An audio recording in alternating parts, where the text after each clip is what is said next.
Cody is pretty good mechanically. I think I'd be more impressed if he had like developed faster, but I haven't seen much. Like when like I think it might have been season 7 came. I took a break for Cody's first split, and I came back in summer split and played against him, and I thought, wow, he could be really good. He's kind of like a no-name player, but I can see potential in him. And that was season 7. Now it's like season 9 summer split. I'm really like, I'm like waiting for him to kind of like level up, but he never did. But I still think he's good overall. I just don't think he's ever been like the best or very close to that. Well, I love watching Double F try and give compliments. Yeah. He's like, I thought he was going to be good, but... He comes out, presents you with something nice, but that backhand is always right there, ready to be used. Thank you, though, for making it back here as we see Team Liquid and Clutch Gaming facing off. I'm Clayton Captain Flowers Reigns, joined by Mr. Sam Kobe Hartman Kinsler here for our next bout. And let's go ahead and get right into it. Taking a look at the players competing here for game number 4. On the blue side, it's Team Liquid with Impact in the top lane, Smithy in the jungle, Jensen at mid with Double Lift and Core JJ bottom and support, and coaches Kane and Dodo. Opposing them on the red side, it will be Clutch Gaming. In the top lane, Huni. Jungle, Lyra. Mid, Demonte. Bottom, Cody Sun. Support, Vulcan. And coaches Think Card and Artemis on stage. Now, Clutch Gaming are coming into this one with a little bit more relief as they broke a 4-game losing streak last week off the back of Demonte playing Kiana. And honestly, I thought that was a huge game for this team. That was Demonte's second shot with the Kiana, performed much better, 8-1 and 7. Absolutely destroyed that game. I really do want this team to continue experimenting and stay on the cusp of the cutting edge towards playoffs. They got that win. They're only one back from 6th place now. So I think they should continue to push those boundaries, embrace the new champions, the champions that have been changed a lot, and definitely push the tempo. And while teams have been juggling the balance between refinement and experimentation here, even at this point in the season, Team Liquid, the one team that we'd concede didn't need to change things up too much, has continued to evolve their own style. Yeah, I mean, they used the Caitlyn Lux bottom lane that was used so effectively against them. Yeah. And it made Core JJ and Double Lift even more scary. Core JJ himself was in the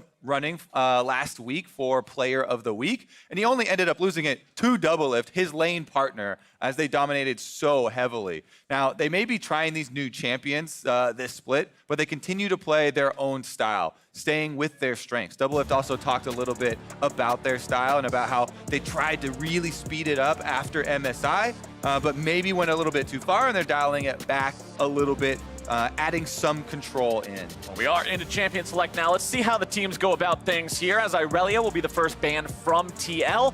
Clutch Gaming going to respond by taking away some of the save pressure and some of that global pressure applied by the Tom Kent, should they pick that one up for Core JJ. Yeah, Aurelia has been one of the most banned champions on I-13. A lot of the changes to a bunch of the flexible solo lane picks that were more scary and assassin-like have been targeted here. They're also taking off the Kiana from Demonte, so you can tell they don't want any of these surprising, diving all-in champions in the hands of Clutch, because that's where Clutch have succeeded. Yeah, I feel like the Kiana ban coming out in the first round seems very much respect-worthy for Team Liquid, paying those respects to Clutch Gaming. We have seen Kiana banned, but a lot of times it is in second half, giving your opponents the chance to go for it first sometimes.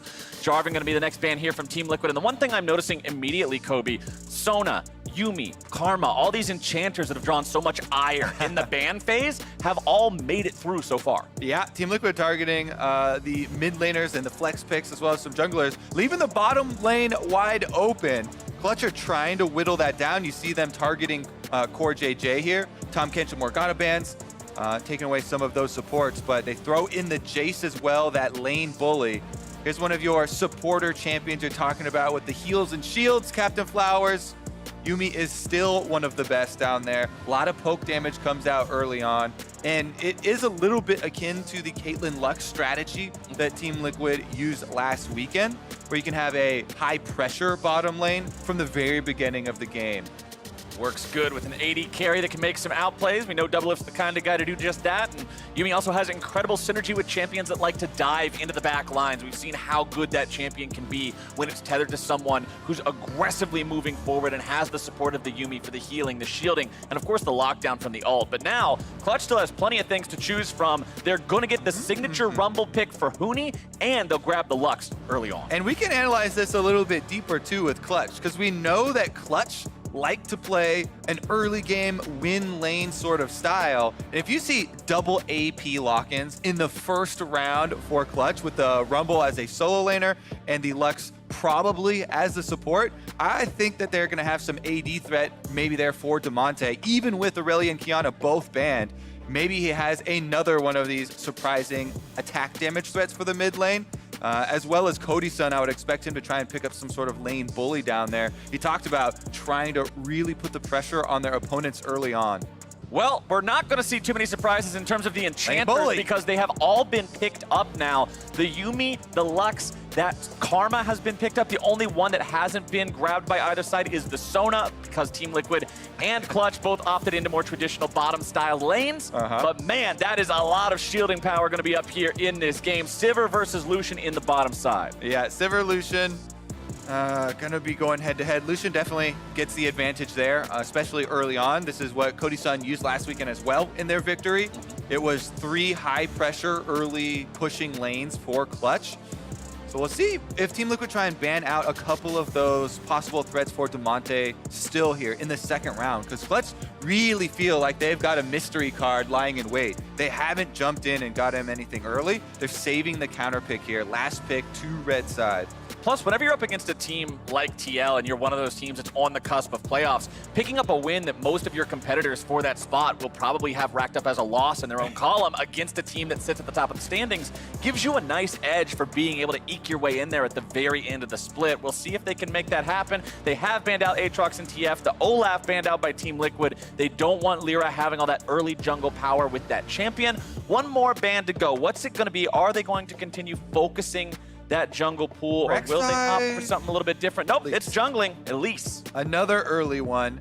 Rek'Sai definitely still open then. That's a possible early jungler for Lyra if they want to continue with this style, heavy ganking. As you're talking about though, you know, the Team Liquid side is a very defensive opening here. They're very defensive showing, and a lot of those are fairly difficult to gank. Sivir with the spell shield, and then also the Yuumi speed ups is hard to keep track of here. Sylas is locked in. Yep. That's going to be another jungle Sylas here. Super excited to see that for Lyra. Has a lot of scaling potential, really big power spikes on completion of your Runic Echoes, as well as your Proto Belt. And also the massive power spike when you hit level 16. Remember, this is still patch 9.13, so it's not with a massive cooldown nerf on the level 3 ultimate, meaning that champion will be ulting like crazy in these late game fights. Oh, you know you want me. Yeah! All right! That's what I'm talking about. All right, Team Liquid says, all right, you got Sylas, we got something even better. Let me tell you, ask you, Captain Flowers, as a Skarner connoisseur, have you ever been in a game where you Skarner ulted a Sylas while he tried to Skarner ult you with your own ult? It just turns into a little bit of tug of war. It's a magical moment, but we are going to see the Corki picked up here as well for the side of Team Liquid. So that means Corki's probably going to be there in the mid lane. And we've got the Zed up against the Corki as well to try to pop him. That's what we're looking for. I knew that they had a mystery card. They were holding on to it. They first rounded Rumble and Lux, knowing that they've got another AD threat left for Damonte. I hope that they keep it in his hands. Last time around, they switched it to Cody-san, and they had some lane swapping. But I think Damonte needs his time to shine here on another attack damage assassin. And I feel almost bamboozled by the hover of Zed earlier, because we see it just hovered as a meme so often, especially when they had such a bad game with it with Cody. You're thinking, they're just going to hover it. They'll get the audience excited, maybe bait a couple of fans here. But nope, the Zed is locked in. No time for Resident Sleepers in the chat. I want to see this pop off. We've been seeing so much Corki, so much Azir in the mid lane. People have been wondering, what is the counter to this? How do you deal with the scaling, or do you just play scaling v scaling all day long? Well, Clutch says, nope, we're going to try to cut him down early, get that assassin rolling. And it does hinge a lot on those early plays. You have to get going, because if you do not, it's so hard to assassinate people. Through a Karma shield, through a Yuumi healing your target, it can get very frustrating as these assassins. Plus, he has to worry about jumping in and getting ulted by Skarner. That puts a very big damper on most assassin gameplay. Skarner's actually incredibly effective against assassins. I actually like playing him the most in assassin metas because the problem of running after guys is pretty easily solved when the guys run at you. All you have to do is sit on top of the carry and keep them protected. But we're on to the Rift here for game number 4 of the day. And as the players make their way out onto the Rift, Cody's son earlier today shared Clutch's strategy to collect wins towards the end of the split.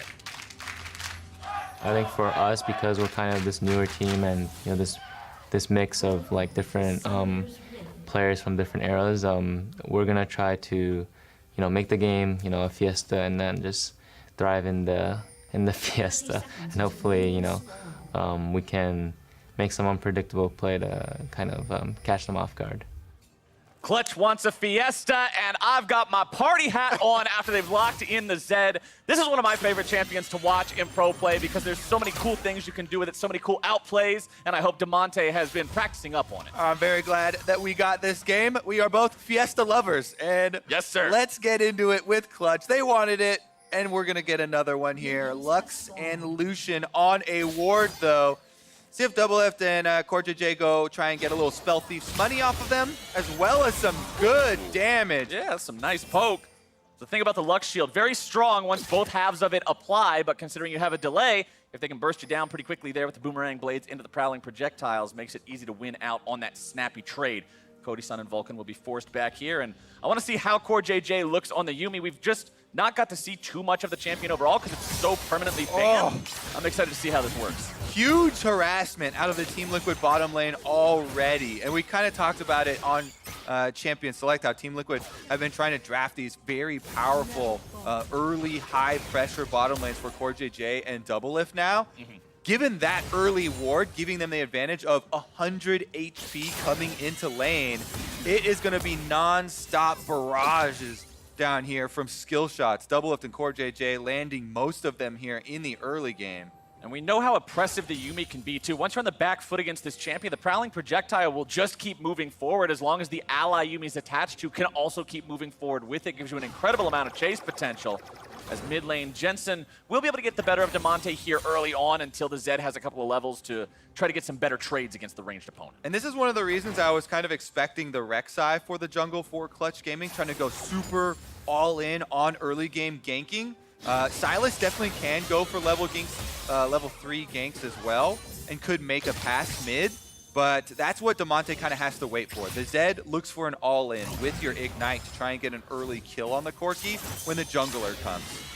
Bottom side is just continuing to be this Doublelift and CoreJJ skill shot palooza as it's Prowling Projectile into Boomerang Blade over and over and over again. Vulcan and Cody Sun will have to try to dodge these, but man, it is hard. It is a one-sided party so far, and it is literally just CoreJJ and Doublelift throwing everything they have at Cody Sun under this turret. It's also denied a decent amount of CS to that turret, so they're getting rewards beyond the health bars that they're chunking down. Speaking of getting chunked, Damonte continuing to eat that damage from the Phosphorus Bomb and the auto attacks coming out of Jensen's Corki. Again, Corki sort of just making his way into the meta along with the Azir. These two big scaling mid laners kind of just becoming the mark of what you have to deal with in the current iteration of the meta. As the junglers will both be on the Scuttle Crabs now. Xmithie on the top side, bottom side occupied by Lyra. See if that vision plays much of a difference here, or if Lyra decides to make something happen in the mid lane. And Lyra did about 30 seconds ago proc that Scryer's Bloom. You saw it on your mini-map, Scryer's Bloom. It actually just shot up from the bottom side. Now he's going for the gank, actually, on bottom side. Blinding finds its way on a Doublelift. Good block comes out from CoreJJ, though, leaves Doublelift from the attach to block the stun. Speaking of stuns, it's top side, Xmithie locking down Huni, forcing out the flash. Bunch of summoner spells blown. Both teams have to keep track of these. Top side been focused by Team Liquid, and they did get Huni's. But also on the bottom side, Cody Sun aggressively flashed there with the Lucian, and that can be punished as well. So both top and bottom are possible areas for Xmithie. Here we go, though. Another binding hits. More bindings, more damage. Cody, Sun, and Vulcan feeling more comfortable in this lane now after the assistance they got from the gank, putting Doublelift and CoreJJ on the back foot. Yuumi never has a flash to begin with, and now that Doublelift has spent his, Team Liquid has to be really mindful of their positioning in this bottom lane. Definitely true, especially considering early ward investment by the side of Clutch Gaming on the bottom end of the map. They've got Control Ward plus Scuttle Crab plus the Tri-Ward Brush there. Gonna keep their aggressive pushing bottom side. well informed. Actually, Smithy just passes over it, goes back to backtrack and take out that control ward. And you can see the question mark ping down there from Clutch Gaming as they're saying, all right, he's clearing that one out, so we aren't going to have any vision going forward on where this guy is at. Level 4 on both junglers still. And here's where you look for possible all-ins in Zed matchups. Damonte is about to hit level 6, has gotten his first recall off to get the serrated Dirk. You need that lethality for when you go for your all-in with your level 6 death mark. Yep. As soon as you can get that, you get a jungle gank. This is where kills can actually come through because a good Zed will be able to save it for the flash and still be able to follow their lane opponent. All they need is a little help from the jungler to start it off. Xmithie passing over a ward might allow Clutch to get into position. Doesn't look like they'll be maneuvering too much just yet. Xmithie moves in, drops the control ward at the enemy blue buff. Vulcan walking over is going to see where he was, but Xmithie will take the blast cone out, also denying that for future gank paths that may come in from Lyra. Double lift from Core JJ once again, setting up shop below this tier 1 turret. Pretty easy for them to work on some plate money down here, but Lyra and Damonte are in the bottom half of the river. The point is not yet capturable. It does have a delay between captures on when you can go for it again. Lyra is going to wait that out and back on top of it to make sure he captures that away, keeps it away from Xmithie. But back in this bottom lane, it's business as usual. He's running past the ward. Lyra wants to make it happen. Over the control ward he goes, but Vulcan is low HP on this one. Double lift and Core JJ. Still no flash on double lift. Exhaust available for Core JJ, but that is it. Prowling projectile fired off, and Team Liquid has an easy time disengaging. Yeah, they're able to kite long enough, and with no deep vision onto Xmithie, the Skarner, the counter gank there would be devastating. So good call by Clutch Gaming not to force that too hard, even though they had a ward in the side brush to try and see that and go all in on double lift. They had no intelligence as to where Xmithie was, and a possible roam from Jensen would be devastating. And as we've been focusing a lot on the bottom half of the map here early on, I want to turn attention towards the top side real quick to comment on the Karma, because this is a champion that we see have some different build paths, some different opportunities depending on the game. Sometimes it's really poke heavy, sometimes it's more of a supportive role. But with the Chalice on Impact, we will see more of that supportive role, at least at the start of the build during the early and mid game from this champion. And honestly, when you've got a Corki and a Sivir to do the damage, I like this. Yeah, and they also talked in the last game about the Karma with the Athenes. Magic resist early on from your Chalice feels quite nice. Huni so far has been pushing and doing a very good job on that Rumble because they've gotten multiple sightings of Xmithie earlier. Now they have no idea that he is on the Dragon. Pushing bottom lane should secure it for Team Liquid. Doubleth and Core JJ have retained control of this lane so effectively that it does earn you pretty free objectives. As far as the Ocean Drake being picked up, Xmithie should be able to finish it. Here comes Silas, though. Can Lyra get in there? Lyra's making his way towards he's going for it! He goes after it, but he's not able to secure it. He does grab the ultimate from Xmithie. TP's coming in now from both sides. Lyra looking to maybe make a grab if he can do it. Remember, Xmithie's not even level 6. The real Skarner ultimate is not available. Only the clone is there. Double lift popping the spell shield, getting himself away. Summoner spell is going to be used here by Team Liquid to disengage a little bit. The heal coming out from Core JJ just to make sure they all got away in time. And nothing else comes of that except for that Drake. But now Impact may be in some trouble here in the mid lane. Ignite plus the Shuriken. He'll burn away. And first blood goes to Damonte. Kill for Damonte on the Assassin mid lane. It's not on his lane opponent, but he'll take it. Takes down the top laner here. Impact using both summoner spells in that fight. Teleported down to answer it. Vulcan here is still on mid, trying to make a pass at Jensen. Really hard to do much of anything while the Valkyrie is up, though. Of course, you can very easily get away from any sort of a skill shot you might fire after him. And Jensen is just going to move up in the 1v2 against these guys. Let's see how it looks now that Huni makes his way into the mix with Xmithie here, though, and that ultimate now armed and ready. Clutch Gaming decided to back away. All right, that was a much-needed kill for Clutch Gaming because they just expended everything getting down to this Dragon after Team Liquid had already taken the Dragon. Here's another look at how it happened. Impact was trying to clear that ward. Flash in from Damonte. Able to land the death mark. Both Qs hits. Ignite goes on at the end to secure it as well. And you could see the Shuriken above Impact's head. For those that may have forgotten, because it's been a while since we've seen Zed, Shuriken above your head means you die as soon as it pops. But Impact shielded himself at the end to try to bait out the, oh, I think I've got the kill, I'll go for the fadeaway, cool guys don't look at explosions. Unfortunately, Damonte was ready to throw everything down to secure it. Ignite finishes him off. He outplays the mental outplay and earns himself that first kill. You can see has the ingredients for the first lethality item in inventory here. And you can't really go wrong with lethality stackers by just throwing in extra long swords whenever you can afford them. You're going to need 14 of them or something to finish your build, so easy choice. And there's a fairly low cooldown on Deathmark early on, even for Zed, so he should continue to look to attack members of Team Liquid that do not have flashes. Currently, that is only Impact and technically Core JJ, but Yumis don't really count there. Nah, Take a look at this wraparound gank from Lyra. Silas slipping into the brush here. They want to attack Impact with no flash still. Will they go for a possible dive, though? That seems a bit risky against the Karma. With a lot of shielding, it can get very frustrating. And as you point out as well, the stopwatches are all online.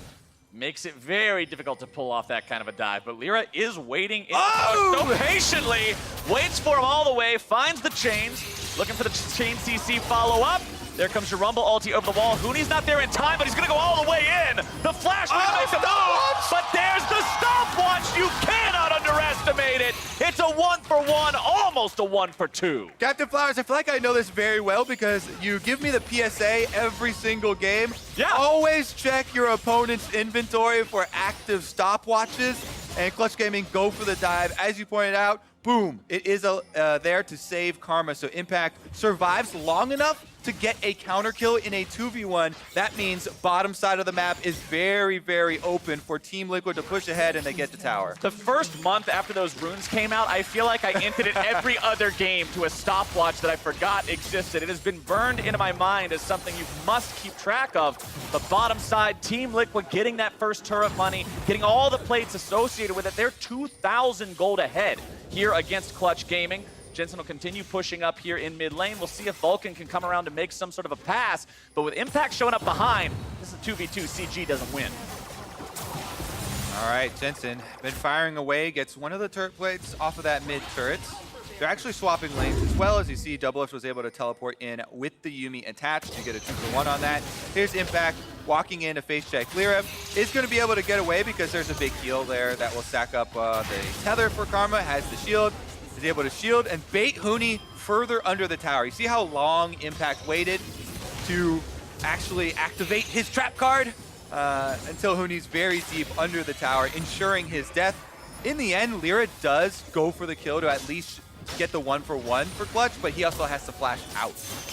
Greed is a deadly sin and patience is a virtue. Means Team Liquid makes a 1-for-1 on a play that looked like it would otherwise favor CG. And now we're on to the Shelly games. 1.5 minutes left before the plates go down. Means if either team wants to get the extra benefit from that, they'll have to secure the Rift Herald early and then drop it rather quickly afterwards too. Skarner Spire secured by the side of Clutch Gaming means if Smithy's going to feel significantly weaker around this objective until they can recapture that. Clutch Gaming has a lot of bodies around this point, and they do not want to concede that objective to TL, but Team Liquid says, all right, whatever, we'll just go for the turret directly. Doublelift and Core JJ. Big strengths here for Team Liquid. They dominated the bottom half of the map for the first 13 minutes after teleporting up top. Team Liquid trying to move their power around here. All of Clutch grouped up in the tri-brush on that control ward, kind of waiting for a play here. Let's see if they go for it inside the Rift Herald pit. Both junglers also have a Skarner ult ready to go. If anybody's out of position, they will quickly find themselves captured and bursted down. Shelly getting impatient, running away. All right, back home. Shelly's just playing Ring Around the Rosie here, and everybody's just trying to wait for her to despawn, I think. Or at least wait for the plates to despawn so you can't get the bonus value out of her, I should say. Meanwhile, on the bottom half of the map, Impact has been able to push all the way into the turret, so that does occupy Hooney for now, and his teleport is ready. Hooney's got a couple more seconds on his, but Team Liquid have a few seconds of desynced teleport timers. They're trying to force the Rift Herald on it. Here come the teleports. TP from Clutch Gaming means Team Liquid has to head away from this one. Shelly's going to stay aggro. We'll see if Clutch Gaming are able to secure the Rift Herald instead. We just get a leash from Team Liquid on this one, but TL's not willing to walk away from it. It's going to turn into a full-on team fight. Equalizer comes down. Doublelift's going to be eating a little bit of damage, having to flash away now. Smithy in danger. Goes into the stopwatch, keeping himself alive, having to continue to disengage now as Lyra comes right back into the mix, but he's going to be killed. Doublelift with the damage, and Lyra goes in alone and falls. The Skarner gets the last laugh there. Lyra wanted to be a hero, goes in to finish off the low health member, but immediately activates the Skarner ultimate, and that will be Team Liquid then rotating to mid lane here to finish up this turret. Jensen has been able to farm up his full Trinity Force, and along with Double Lift at his side, they will melt it. Well, Clutch Gaming got the ability to maybe take a turret with the Rift Herald, but in response, they traded away a kill and the ability to definitely take a turret in the fact that Team Liquid took a turret. Yeah. So wouldn't exactly say that one went in their favor overall, but Damonte is patiently waiting in this brush up here in top lane to see if maybe he can get a kill. Yeah, I feel like you'd always take a turret now over a Rift Herald for later. Meanwhile, Damonte on the top side, able to push in impact on the Zed. He's level 10. Still has the extra gold advantage with that one kill. Ghostblade completed now, so some more mobility for this assassin, but not a lot of super viable targets.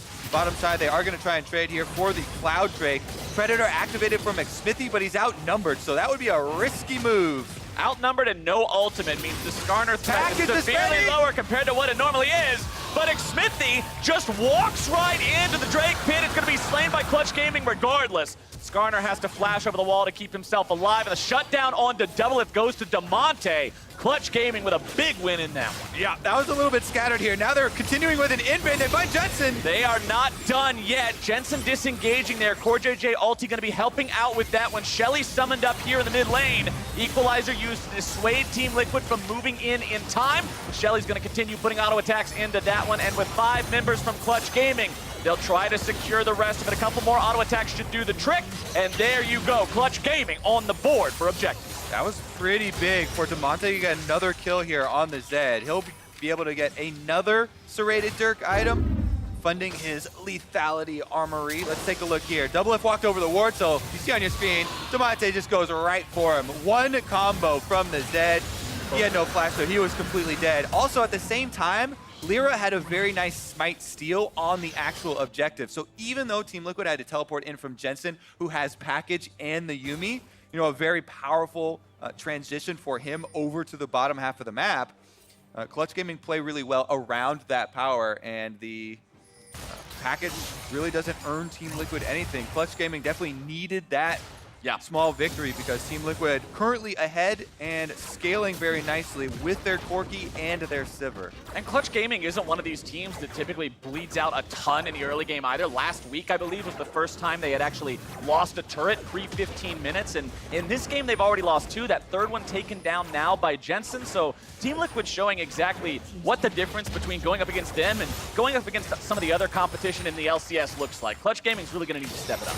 And this does also answer the question that some people have been having about why has the meta developed into the Corki and Azirs in mid lane, because those are the best damage scaling mid lane champions for your team fights. Corki now past the Trinity Force, once you start to get a couple more items on it, the damage output from the Corki and the Sivir is going to be amazing during the team fights for Team Liquid.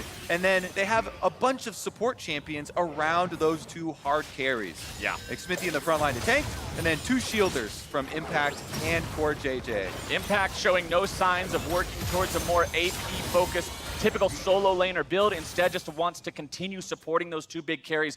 Ardent Sensor completed now. You can apply that to everybody on the team with a mantra, Inspire, if you want to. Also, having that Athenes we already mentioned earlier means mana and extra shields are going to be easy things for him to manage. As over the wall goes Vulcan with the flash. Smithy going to be caught out here, and that is 1 dead Scorpion. Lyra makes sure it happens. That's kill number 4 for Clutch. Big play there from Vulcan, uses his flash to get the kill. What can they get on the map for it, though? Yeah. Bottom turret is probably the best target, as there's a minion wave fairly close. Huni does head down there, but nobody else from Clutch comes, so I don't know how successfully he'll be able to finish it off. It looks like Impact is thinking about sticking around and defending it here with Karma. So Clutch Gaming might not get an objective, even though they expend the flash to get that pick. They definitely need to utilize the time where they have power play options. Right, I mean, that's Vulcan's flash. That's a huge part of your ability to initiate on a team that honestly doesn't have a lot of initiation mechanisms. You look at your AD carry, mid lane, and solo lane positions, no engage there. Yeah, you've got the ability to steal an ulti with the Sylas and go in with something like a Skarner ult, but you really need those flash bindings, and spending that to not get anything aside from the 300 gold on Skarner's head, not the best outcome here for Clutch Gaming. At least it is that kill that keeps them a little bit further ahead, but still plenty of work to do here up against Team Liquid as Smithy farms up. we're almost to the point of the game where Baron is relevant, which means we will see the teams focusing around this top half of the river here soon. And that was actually very important that Clutch Gaming try and get a turret off of that kill, because they're the team that really does need to take down the Team Liquid defenses to force them into scattered formations so that Damonte can actually make use of the assassin here. You know, Zed wants 1v1s in the side lanes. Zed does not want a team fight versus a team that has AoE shields and a Skarner that's looking to sting him.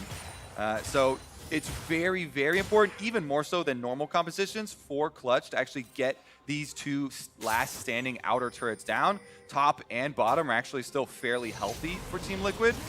So Team Liquid's game plan is actually going quite well for themselves, as they've got 2 items already on double lifts, 1.5 there for Jensen, almost about to complete that Infinity Edge.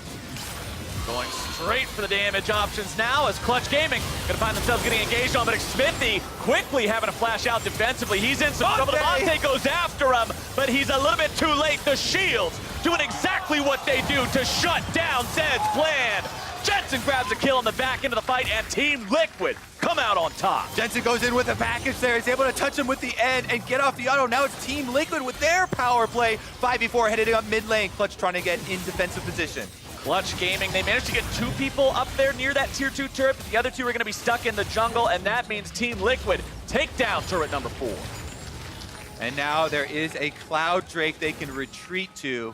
Try and even up the move speed bonuses here. Smithy goes straight forward. He's gonna start it up while the rest of the team holds off Hooney. Forces the flash. Yeah, no flash on your Rumble means less kill potential when you go towards those backline members that might survive with just a little bit of HP. And that last fight showed us just how good this Team Liquid composition is at being deceptively tanky. It earns them the mid lane turret, it earns them their kill, and it earns them this Cloud Drake on top of it. Let's take another look at how it went down. All right. Smithy goes in on Skarner, looking for the all-in. You talked about the Yuumi speed boost, but nice binding from Vulcan initially stops the initiation. And then all the shields there save Smithy, so Damonte goes back in to try and finish the job. He ulted double lift there on the Sivir, but it was such a big answer. Double lift got off the boomerang blade, huge chunk, as well as the auto from Jensen with Trinity Force proc, allowing him to go all in onto the assassin. Uses the package there to get in position, slows him and tags him with the edge, plus the extra auto to finish off the counter kill. Meanwhile, Team Liquid's double supports of Impact and Core JJ keep Smithy alive. Damonte is going to be found out here in this top half of the river. With Smithy nearby, Damonte knows he can't try any sort of a fancy outplay. As soon as you even go towards anyone at all, with fancy runaway though. You can do, yeah, you can throw your arms behind you and Naruto run straight to area 51 instead of top lane, because you're not going to make anything happen up here. Meanwhile, double lift back to mid lane here. Sivir trying to wave clear as usual. Which honestly isn't too hard when you're 2.5 item Sivir. The secret to winning here against Clutch Gaming for Team Liquid is just clear out all the minions, scale up, waiting for that late game. It is working out pretty well for him. I mean, honestly, Clutch Gaming have been ahead in kills the entirety of this match, but Team Liquid has always been in command of the gold. The gold graph just likely looking like a steep cliff at this point. Well, I guess more of a gradual incline, more of a hill, you know, a hike, maybe I guess we'll call it. But Clutch Gaming have got to find some sort of a way to make these plays happen. But as I already said earlier, the engage tools are so limited for this squad. When they're not ahead, things feel kind of like they're out of their course. Yeah, I mean, they're trying to use some sneaky tactics here, hiding in the brush, looking for lone members of Team Liquid separated from the pack. But they haven't been able to take advantage, even with all these control wards in defensive placement. That's the right idea, you know, that's the setup. And Damonte was up there on the top side looking again for a possible opening on Jensen. Isn't able to find it in time though, and now Team Liquid starts to do the dirty work. They're clearing out all these control wards. Smithy goes in! Smithy trying to find that ulti, was not able to make it happen in time. I believe you heard the voice, but he wasn't able to get the pull. Now he's got it anyway. There goes Hooney! He's taken down. Double grabs the kill money, and now Clutch Gaming are on the run Will they grab anybody else? The Yuumi ulti wants to find one, but it just can't quite get that third hit. Team Liquid's going to chase them all away. They grab the flash out of both the enemy jungler and AD carry. We'll see what else they want to decide to go for now. Still 5 men strong. They've got priority over this top half of the jungle. Impact leading the charge. The Yuumi bouncing around between whichever member is most pertinent. Cody's son going to be in some trouble now. Root finding its way down, and he is blown up. With the AD carry out of the picture, things just keep coming up Team Liquid, and the push keeps going. You thought Yuumi was scary when attached to Double Lift. That was Yuumi attached to Impact. The double support squad takes down the enemy AD carry. Now they're trying to fend for themselves in the jungle. Damonte's lying in wait here, but Team Liquid won't take the bait. They go for the objectives. They pushed in the top lane. Jensen's already on the inhibitor turret up there. He dealt with the outer one already. That leaves the mid window right open. No reason to run around on a nature walk through the jungle when you can just knock on the front door of the base here. Mid lane tier 3 turret nearly eliminated. Top lane turret taking a little bit of damage here from Jensen as well. Clutch Gaming finally with 5 bodies alive on their own side again are able to repel Team Liquid, but this was a serious bonus for how far ahead Team Liquid was earlier compared to now. They made a lot of headway here. All right, Damonte doing the dangerous job of heading into the jungle to try and clear out all their vision. One of the benefits of going with the full lethality build, get some easy ward clearing. That's the #1 priority here for Clutch. They're trying to keep some sort of vision around Baron because they know this may be their last hope. If Team Liquid comes knocking on that door, fully decked out in purple, you're done. Lined up with 5 people, you are done. There's no way you can get in the middle and try and assassinate through all these defenses. So it has to be in one of these more scattered formations, trying to take advantage of someone out of line.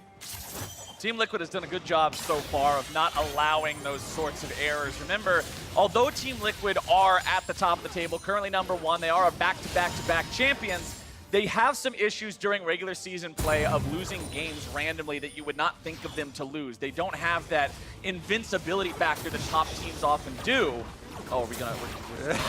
It's Tatoni, so he's I don't think he's gonna do any kind of an ambush down here. I don't think Assassin Rumble is gonna make too many moves onto Corki here. Especially not with the package. No. That's basically a free escape. Or a free turn around and assassinate the Rumble. I mean, you just drop the bomb right on him. I mean, Hooney's right here. You lose faith in the Assassin Rumble. Oh, well, Assassin Rumble's coming around from behind. Equalizer gets dropped down. Jensen, the rest of Team Liquid in retreat. Hooney's going to be taken low. He gets popped. Damonte moves forward. That's what I'm talking about. You do not assassinate when Skarner is right there. Falcons run down next. Double kill, double lift. Lyra's going to be out of the picture here soon. Jensen goes on a killing spree, and Team Liquid get 4 for nothing. Yep, they're coming to knock it, and the door is wide open. Bottom lane will go down. Team Liquid looking to end it. No reason to even knock. Just kick the sucker down and keep on marching. Nexus Turret's the next target here for TL. What are you going to do when you're Cody's son? Doublelift said he was looking to see more out of him. He's not going to see it today. The Nexus already about to fall 28 minutes into this game. Team Liquid showcasing why they're #1. Clutch Gaming gonna drop here. They'll run out of the fountain, but is there really a whole lot you can do? Team Liquid seem to be just hanging around to pad the numbers here a little bit more. Cody's son falls. Damonte is gonna be going into the stasis. Hooney goes down next. Rampage up to Jensen. And the minions say enough of this. Nexus goes home. Clutch Gaming goes home. Team Liquid grabs a win. 10-3 now for Team Liquid. The 3-time defending champions have turned it on. After the first couple losses early on in summer, kind of finding their way and making adjustments, trying to learn from MSI, they have dialed right back into the tried and true strategies. Scaling backline damage from mid and bottom, supported by multiple champions and a front line in there, leads to a very, very secure victory for the squad. And from the beginning of Champion Select, I was curious how this game was going to play out because we got to see the 3 champions in the Lux and the Karma and the Yuumi that are all so often banned. And when Team Liquid gets to have 2 out of 3 of those and just say, nope, you are dedicated Jensen and Doublelift hand-holding, you are making sure they are comfy, they've got a mint on their pillow when they wake up in the morning, and they can carry however they please, that's what you get, and that's the kind of carry performance I want to see. Mints every single morning. Every Gotta morning. keep them happy. On the spot. Honestly, I have a lot of respect for the style that Clutch are going for, right? That's why at the beginning we were talking about, I hope that they continue to try this style, continue to try and push it early to see if they can find openings in other ways. Well, they found the openings that got them the win this game, and Liquid did, I should say. Clutch Gaming still got a little bit more to work on, but for more on how Team Liquid secured the win here for themselves, we're going to send things back over to the State Farm Analyst Desk. Thank you very much, Captain Flowers. Before we get into it, we got to welcome Broken Blade to the desk to help us break this one down. Normally, we would jump right into, the macro strategy or the team comps. How did this team win, or what did this team do improperly? I want to start by just looking at an awesome play. Core JJ. There is a reason why we continue to talk about this guy, from MVP of last split to playmaker of this one. Down in the bot lane, saving his 80 carry with a heads-up play. This is so insane, like how quick of a reaction it is. He doesn't see Lyra coming down here. He goes to protect, and then mid-air, after it's already coming to him, he disjoints it by hopping off and collecting it so Doublelift has time to flash out. Otherwise, he's CC'd up and killed right away. So that is the difference between my bot lane dying and maybe losing their lead and, we're okay, we can stabilize. That was insane. I mean, it is. It's incredible to see that kind of mechanical heads-up play. And I think it results in exactly this, right? The ability of Doublelift and Core JJ to outplay certain moments is what makes them so scary as a bot lane and ultimately build leads like this. Yeah, I think they definitely had the better bot lane draft for TL. And just absorbing this kind of pressure is really, really insane because this leads, they made a play topside and Rumble got behind off that play because Saz was making play bot, but TL bot lane absorbed the pressure and they got a lead on top side, which was really insane from TL's bot lane, I think. I'm sure you can speak to this, just having played against TL a number of times at this point. It makes it so difficult then to develop an attack strategy for this team because you assume a certain level of execution from each of their players just by virtue of being good individually at the game. And so then how do you put them on a composition that, that their mechanics and abilities can't cover for, let alone the fact that they end up on Yuumi Sivir of all things, so you didn't even put them on a poor bot lane duo. What's going on with that? I don't know. It's just the first pick Rumble doesn't do it for me when you leave up so many power picks like the Karma and Yuumi and you don't grab any of them. And Lux is strong, but feels like a tier below. At least Clutch has an identity, right? Sure. The identity is the most difficult compositions to execute for the most part, which should that be the identity of a team that is tied for 7th? They are zeroing in on something, and if it's a matter of refining it and needing the practice, I mean, they've had a lot of practice. It's still not there, but it's looking better. The Zed got kills this time around versus the last time that it was Zed, so listen, no matter how much we say, they're still sticking to it. You're not going to make this Clutch Gaming comp sound good to me. But what you have made clear to me is the difficulty of execution for this composition, which, again, gets highlighted to an extreme against a team that doesn't make as many mistakes as your average team would. We jump right into top lane dive from Clutch Gaming. Broken Blade, I want you to help me break this one down because I think there was opportunity for this to turn out better. This was really unclear to me what was happening in the game because Rumble was going to the Herald, warding it, while Lyra was in the bush waiting for Karma to be there. But when Karma face-checked the bush, Rumble was not ready to punish that. And I think there was a very, very big mistake in the game, which caused a lot of problems later on because they're using a lot of sums and resources for the top lane dive, but it was a 1-for-1 trade, and it was just very, very unsynced by. I think it was forced because when we were watching that, you were saying they can't dive her. She's got stopwatch, and beyond that, she's got the magic resistance from the chalice. So it's very true that they didn't want to go for the gank, and she just faces like, I might as well try to kill her, I guess, even though we're not in position. And even if you knock her down, it's the least important member of the team. It's Karma top. It's not the composition at all. Yeah, and the fact that play took place at 10 minutes, again, to me, speaks to the desperation that Clutch was already feeling, right? This idea that they needed a lead, they needed a gold advantage at that point in the game to feel comfortable moving into more of the team fight phases. Let's jump ahead just 4 minutes to around the Rift Herald, where Team Liquid has been positioned for maybe 2-3 minutes now at this point. Clutch looking for the right kind of fight and still struggling to find it. I mean, this is why they wanted that gold lead, is how much harder it is for them to find kills. You have the Karma speed up, the Sivir speed up, the heal, heals, the shields, and so even though Smithy kind of gets cut off from retreating from the Rumble equalizer and isolated out, the Yuumi on top of him buying space with the ultimate, he's still getting CC'd up, but finally some last-minute heals come in as well. He just turns around, grabs Lyra in for a kill. So unnecessary for him to go in. You just got the Rift Herald. You could have just eat out. Yeah, I mean, they thought they could get kills because it's 300 HP, no stopwatch, you know, Skarner, and you think you can get that kill, but there's just too much utility on Team Liquid's side. Broken Blade, this is a huge and maybe impossible question to answer, but where in this game would you, like, what if you had to pick one thing to have done entirely differently for Clutch here, given these drafts, and pick any point in the game, like, what would have been something you would have tried, or you would have called for trying? I think Clutch has to snowball the game in order to win because they clearly got outdrafted, I have to say. I would go a lot into mid lane 2v2s because that is their pick into Corki, their last pick into Corki, and if that pick does not snowball, they will not win the game because the only identity in this comp was team fighting, but they still got, TL still had a better team fight because, I mean, how can you team fight against Karma, Sivir, Yuumi? It's just too hard, and if they can't snowball, it's just very hard to win at that point. So an idea that we were talking about was your jungler can go into the mid lane and just burn his own flash to force a gank. It's not going to yield a kill, but what you do is you trade flashes. So now Jensen loses flash against Amante.